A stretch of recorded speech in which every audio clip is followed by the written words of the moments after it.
My name is Hung Liu. In Chinese will be Liu Hong. I was 18. So-called Cultural Revolution happened in China. I was sent to the countryside from 1968 to 72, 4 years working with the peasants in the field. There's no wage, there's no weekend.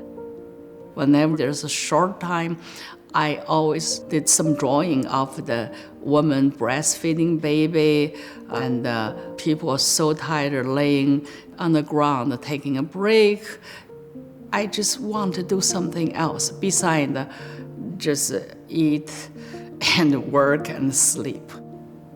From 79 to 81, I really started my so-called professional art training. That's a teacher's college. Teacher's college is not the best art school per se. We adapted the full ideology from Soviet Union. It's called Socialist Realism. Like Mao Zedong said, art is just part of the big revolutionary machine. You shouldn't be like a screw in the machine. You have to do the great leader, always glowing, always taller than anybody else. The peasants always smile, even working, in the field, harvest. That's not true. I call them socialist surrealism because there's nothing like that in real life.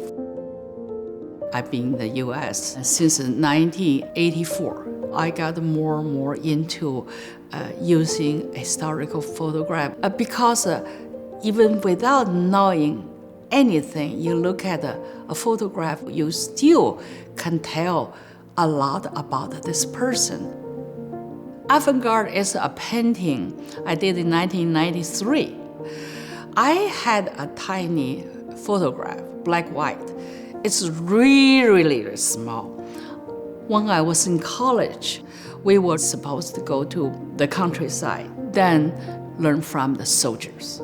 We were trained then to be prepared and ready to find our enemies. That time is very clear. Number one enemy is American imperialism. I remember I was a top shooter. And that picture brought back my memory, that tiny picture of me with carrying a semi-automatic rifle.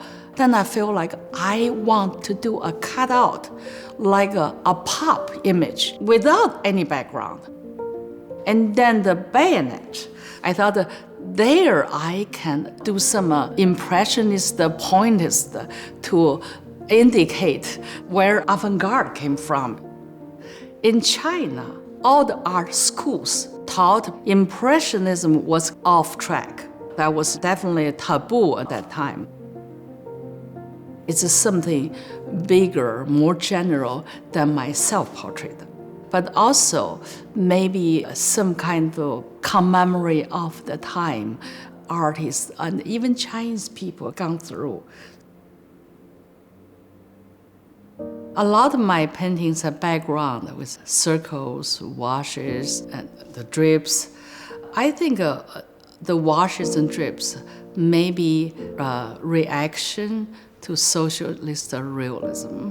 Because of the training of socialist realism, you have to do everything, with fine details. On one hand, I'm using historical photographs, some really grainy. It's already not too focused, too clear. On the other hand, I think when you wash away some concrete part, it becomes abstraction. And it's almost like to destabilize the work. The wash is also almost like creating a veil, a visual veil. Some part you can focus, some part you cannot. So it's just like history, a lot of erosion, a lot of kind of forgotten part.